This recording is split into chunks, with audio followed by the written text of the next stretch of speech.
Ikibazo baje kutubesha mali gufite impano. Wowe twakubwiye ngo ukore siporo urangije wikorera pompage. Siporo wabuze? Siporo ndasize. Siporo azize.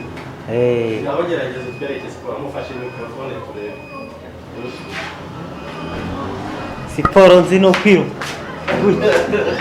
Kwiruka ubwo nyine nawe yitwa funga feri ongera kwiruka ariko kwiruka urabanza ugakotero ukagenda gutya ugasubira inyuma ukagenda gutya gutya.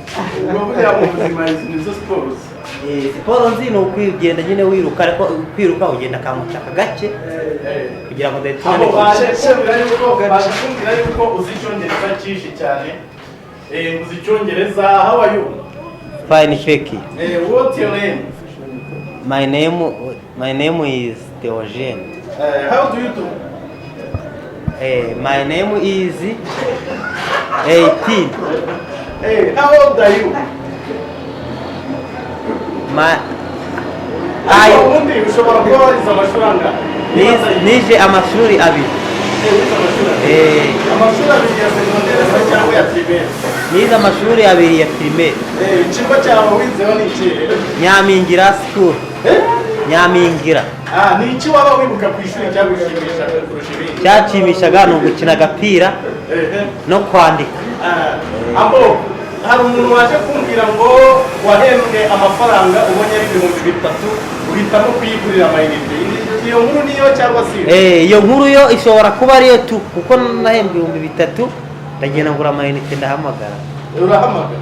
Wahamagaraga iwanyu se wahamagara yande? Nahamagaraga sheri wawe ukoresha 3,000? Nkoresha 3,000. Uri n'icyamamare rero? Je ndi icyamamare. Barambwiye ngo witwa DJ. Kuki wahisemo kwitwa DJ?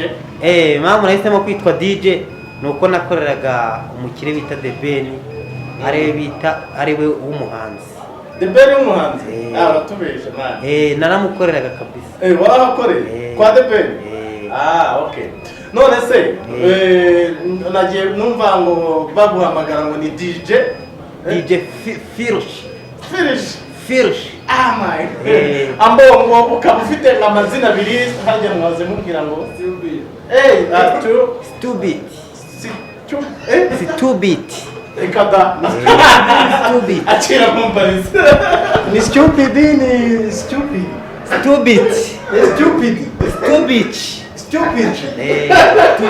None se reka mubaza. Ngiye kukubaza mu Rwanda dufite ibigo bigiye bitandukanye bifite amazina y'imene. Urumva? Ndajya nkubwira unsobanurire icyo kigo ukindamburire mu magambo arambuye mbwire n'icyo gikora. Iyo wumvishe ngo izina RDF wumva ari ikigo kimeze gite? RDF mu magambo arambuye ni ikigo cyigisha abana.